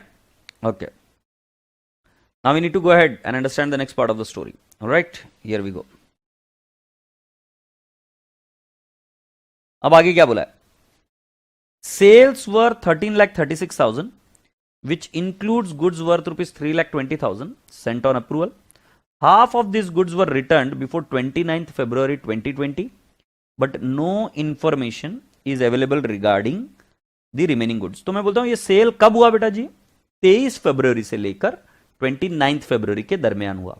तो क्या हुआ, 23 फरवरी के वक्त 13,36,000 का हमने माल भेजा, उसमें से 3,20,000 का ये ऑलरेडी सेल में इंक्लूडेड है, बट उसमें से आधा माल हमारे पास ऑलरेडी रिटर्न आ चुका है, right, it is sales return. Piyush गोयंग का वही अज्यूम किया ना रे, डिलीवर हो गया, ये क्या बोला है, गुड्स परचेस्ड एंड डिलीवर्ड 1,80,000, वही तो बोला है, कहां ध्यान है पीयूष, वही तो अज्यूम किया है, और 1,20,000 इज इन ट्रांजिट। ठीक है, अब दूसरा और एक क्या चीज लिखा है इसके बाद में, sales goods are sold at cost plus 25%, however goods costing 240 had been sold for 1,50,000, determine the value of stock. तो पहले मैं क्या बता रहा हूं, मेरा सेल्स कितना है, हम पहले क्या करेंगे, सेल्स लिखेंगे 13,36,000, ओके, इसमें से मैं बताऊंगा सेल्स और रिटर्न बेसिस, इट इज 3,20,000। फिर दूसरा वाला इसके अंदर हम बात करेंगे 13 लाख। कैलकुलेटर किधर है भाई साहब, भाई साहब, भाई साहब बहुत हेल्पफुल है यार, कैलकुलेटर कौन ले गया मेरा इधर से, अच्छा इधर है, कोई बात नहीं। तो कैन आई नॉट से 13,36,000 माइनस 3,20,000, तो ये आंसर आएगा 10,16,000। तो मैं बोलो सेल्स रेगुलर 10,16,000, बट उसके अंदर भी दो सेल है, एक एबनॉर्मल, एबनॉर्मल मतलब जो अपने कॉस्ट के नीचे बिका, तो उसकी सेल वैल्यू है 1,50,000, 1,50,000 बोला क्या, और जिसकी सेल वैल्यू 1,50,000 बट उसकी कॉस्ट है 2,40,000, और जो नॉर्मल वाला वैल्यू है उसका सेल वैल्यू है, मैं बताऊंगा 10,16,000 माइनस 1,50,000, तो वो वाला है 8,66,000, कॉस्ट मुझे निकालनी है, वो कोई बड़ी बात नहीं है। तो पहले मुझे बताइए क्या ये बात समझ में आई क्या नहीं।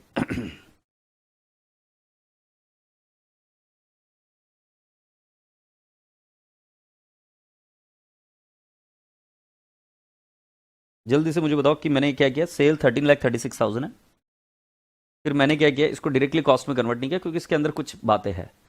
सो सेल और रिटर्न बेसिस पर जो सेल हुआ है वो 3,20,000 का हुआ है, और सेल्स हुआ 10,16,000 का बचा हुआ बैलेंसिंग फिगर, उसमें से एबनॉर्मल है जो सेल वैल्यू जिसकी कम है और उसकी कॉस्ट ज्यादा है, और बचा हुआ अमाउंट है 8,66,000। सर 13,60,000 अमाउंट है यार, मेरे यहां पर तो 13,36,000 छपी है अमाउंट, मेरे यहां पर तो 13,36 छपी, जरा एक बार चेक करके बताओ तो 13,60,000 है क्या।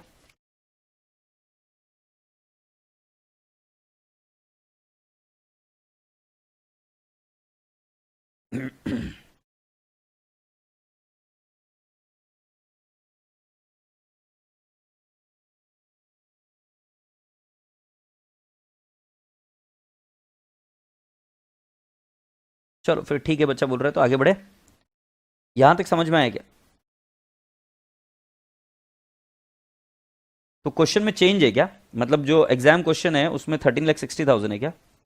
अच्छा एक बच्चे ने यही भेज दिया है पेपर का फोटो, हाँ तो ठीक है बेटा, ये जो है ये गलत है बेटा जी, ये हमारे टाइपिस्ट से मिस्टेक हुई है, 13,60,000 है, लॉजिक रिमेन्स द सेम, सिर्फ अमाउंट में प्रॉब्लम हुई है, 13,60,000 अमाउंट है, तो क्या मैं बोल सकता हूँ ये 13,60,000 अमाउंट है,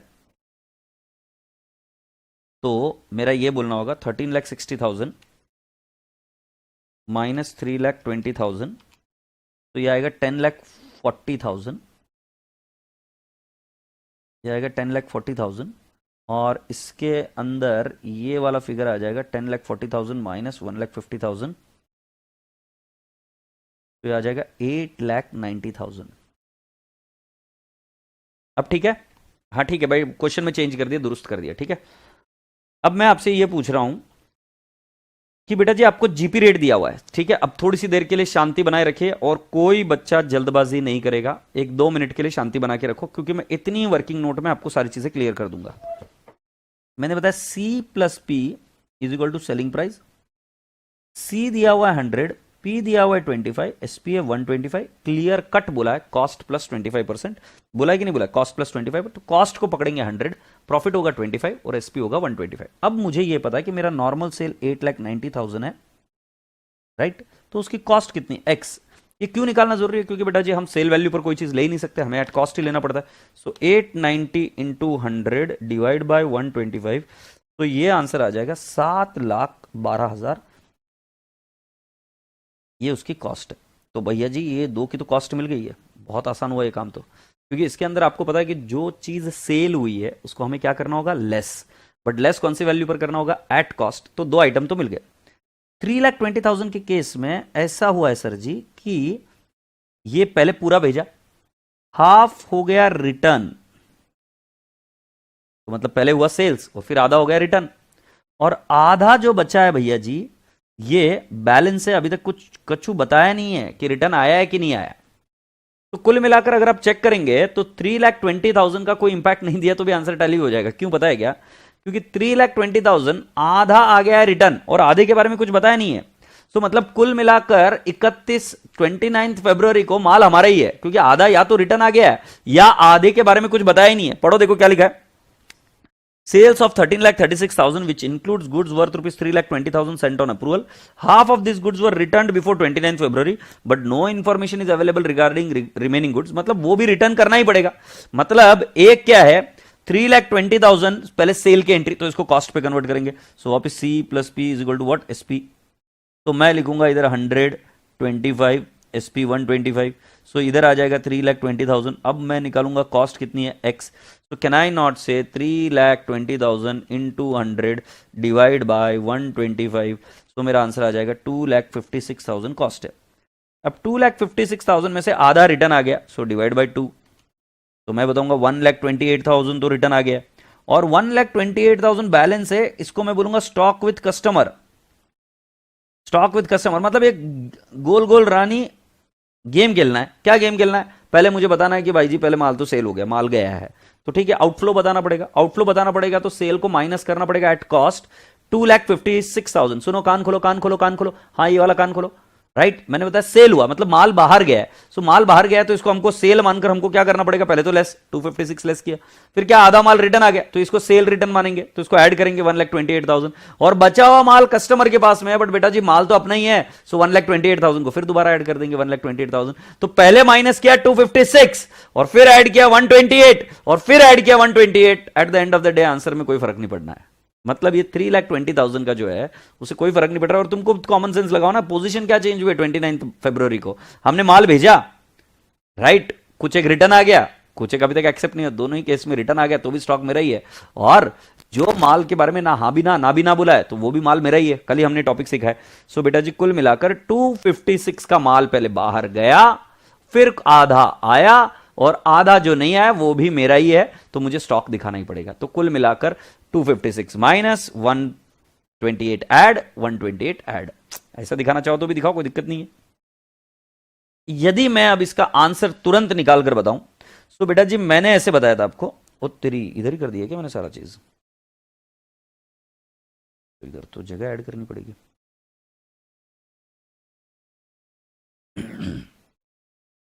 नीचे जा छिमछिम।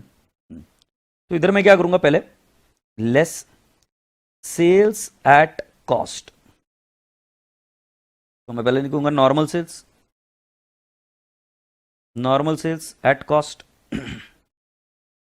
सो मैं लिखूंगा नॉर्मल सेल्स एट कॉस्ट, ये मेरी वर्किंग नोट किधर है, ओ तेरी, हाँ नॉर्मल सेल्स एट कॉस्ट मैं लिखूंगा इट इज 7,12,000, तो 7,12,000, तो ये माइनस, फिर एबनॉर्मल सेल्स एट कॉस्ट, बेटा जी वो कौन सी भी सेल वैल्यू पर जाए हमें कॉस्ट पर ही लेना है, एट कॉस्ट। तो उसकी कॉस्ट हमें दे रखी थी, कितनी दे रखी थी बेटा जी, it is 1,50,000, no no sorry 2,40,000, ये लेस होगा। फिर गुड्स ऑन सेल और रिटर्न, ये भी मैंने भेजा था 2,56,000। अच्छा इधर मुझे ऐड करना पड़ेगा गुड्स रिटर्न्ड 1,00,000, आई वुड से, अच्छा ये कितना अमाउंट है भाई, 1,00,000, 28,000। और फिर add stock with customer, stock with customer I will say 1,28,000। तो ये बेटा जी सारे आइटम हो गए ऐड, और जो ये आइटम है सारे ससुरे हो गए लेस। इसको लेस करना 7,20,000 कितना था, 7,12,000 हो, 7,12,000 लेस 2,40,000 लेस 2,56,000 लेस, और ये पहुंच दिया। तो बेटा जी अगर हमको वैल्यू ऑफ स्टॉक निकालना है तो एक काम करें, इसको अभी टोटल कर कर निकाले आंसर। 28 लाख प्लस 2,30,000 प्लस 3 लाख plus 1,28,000 plus 1,28,000 minus 7,12,000 minus 2,40,000 minus 2,56,000, तो आंसर आ जाएगा 23,78,000। This is value of stock as per books on 29th February। बेटा क्वेश्चन को समझने के लिए अभी हम और भी टाइम देंगे, बट एक बात बता दूं, इस क्वेश्चन को और भी तरीकों से सॉल्व किया जा सकता है, बट सबसे इंपॉर्टेंट सीधा सिंपल जो तरीका था उससे मैंने बताया, और इसका आंसर मेरे हिसाब से होना चाहिए 23,78,000। This should be the right answer 29th February के दिन, राइट। तो पहले इसको समझ लो, फिर उसके बाद में हम देखेंगे। अब हमको एक बार ये भी देखना है कि क्या ये आंसर हमारा टैली होता है क्या आईसीआई के सजेस्टेड के साथ। 23,78,000 है क्या, मैं एक बार ओपन कर देता हूं सजेस्टेड। कौन से एग्जाम में आया था भाई जी, तुम्हारी तो एग्जाम थी ना लाइको, करके आए थे क्या क्वेश्चन? हाँ भाई जी करके आए थे।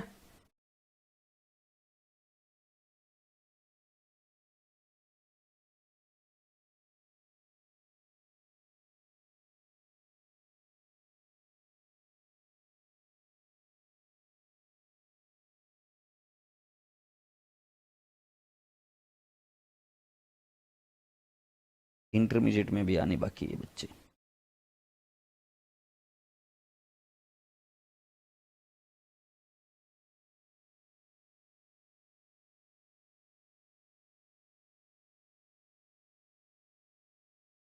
दस मार्क के लिए क्वेश्चन आया था बी वाला, तो ये देख लीजिए, बी वाला आंसर आपको दिखा देता हूँ।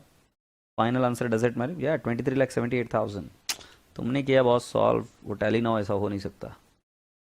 जल्दी से मुझे बताओ पहले ये समझ में आया है कि नहीं आया, और आंसर आपको दिख रहा है 23। अभी उनका और मेरा फॉर्मेट अलग है, फॉर्मेट का टेंशन मत लो, वो मैं समझा देगा। अगर आपको लॉजिक समझ में आ गया ना तो फिर कोई भी फॉर्मेट रहेगा तो समझ में आएगा।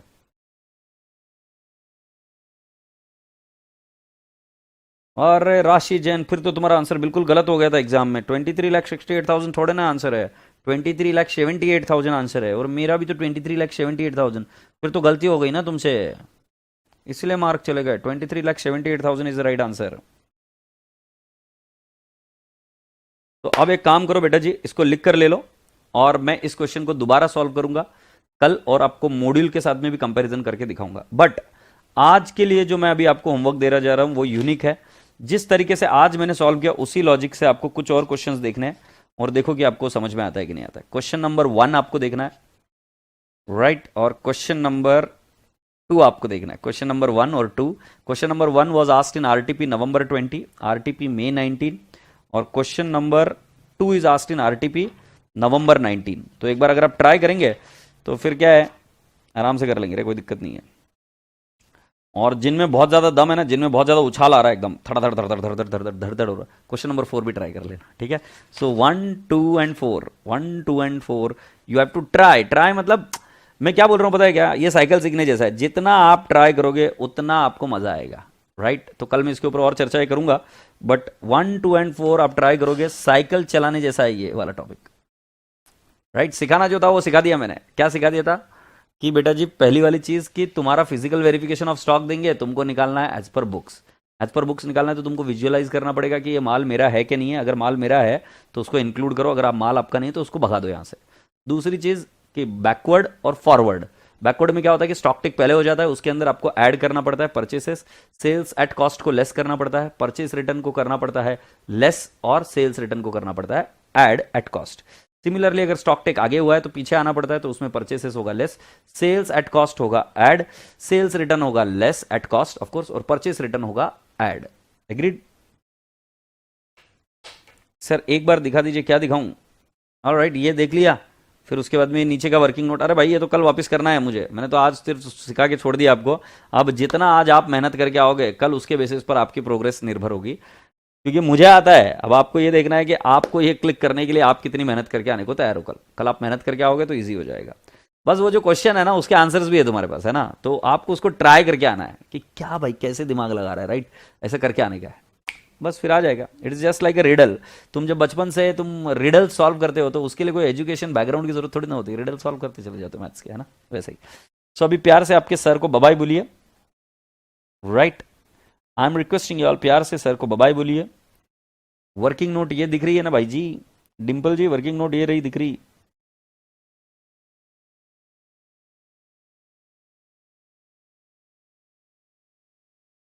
सर वो क्विज का क्या मामला है? कोई क्विज में नहीं जाने का भाई साहब, वो तुम्हारी पढ़ाई पर ध्यान दो अभी, राइट। और हाँ, बट तुम्हारा इको और मैथ्स के लिए क्विज काफी हेल्पफुल है ना, अकाउंट्स के लिए क्विज इतनी हेल्पफुल नहीं है, क्योंकि accounts is generally theoretical questions और राइटिंग एग्जाम होती है ना। तो तुम्हारे हिसाब से कर लेना तो कर लियो, कोई दिक्कत नहीं है, दिक्कत नहीं है। मैंने भेजे कुछ क्वेश्चन टफ भेजे हैं पर बेटा देखना, मैंने मेरे जो क्वेश्चंस भेजे वो टफ भेजे हैं, देखो आते क्या। कशिश बेटा जी भेजता हूँ वीडियो, ठीक है, नो इश्यूज। चलो bye bye, take care, God bless you all, खुदा हाफिज।